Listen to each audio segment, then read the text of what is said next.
गोई और मार्गरेटा का आज कार्यकर्ता सम्मेलन हुआ और जिस तादाद में कार्यकर्ता निकल के आए और उनका जितना उत्साह है। मनोज धानवार एक ईमानदार व्यक्ति हैं। मनोज धानवार पढ़े लिखे शिक्षित व्यक्ति हैं और सक्षम हैं, तो उनके लिए जो समर्थन और प्यार डिब्रूगढ़ लोकसभा की जनता का है, आम आदमी पार्टी के प्रति जो विश्वास डिब्रूगढ़ लोकसभा की जनता का है, असम की जनता का है, वो हमारा भी उत्साह वृद्धि कर रहा है। और हमें महसूस हो रहा है कि साफ कि डिब्रूगढ़ के साथ साथ सोनितपुर और गुवाहाटी में भी हम लोग बहुत अच्छा प्रदर्शन करेंगे और निश्चित तौर पर हम लोग जीतेंगे।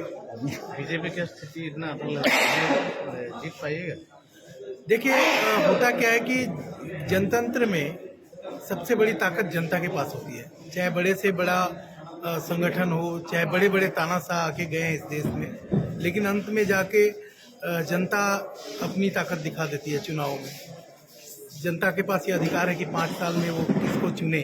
तो कभी भी ये अहंकार में नहीं रहना चाहिए कि हमारी बहुत ताकत हो गई है ना। सबसे बड़ी ताकत जनता की है और निश्चित तौर पे जनता का प्यार जिस पार्टी के साथ होगा वही पार्टी जीतेगी।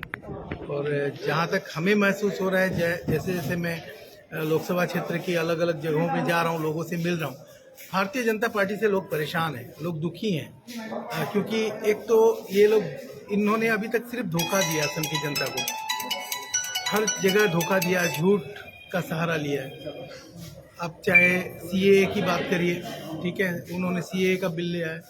अब एक तरफ कह रहे थे कि बांग्लादेशी को हमें भगाना है, दूसरी तरफ ये सीएए का बिल लाकर बांग्लादेशी को लेकर आ रहे हैं। तो इस तरीके की झूठी बातें, धोखेबाजी, इससे जनता परेशान है। महंगाई किस हद तक बढ़ रही है, महंगाई पे कोई लगाम नहीं है, हर चीज़ के दाम बढ़ रहे हैं, नौकरी नहीं है लोगों के पास, बेरोजगारी की संख्या बढ़ रही है।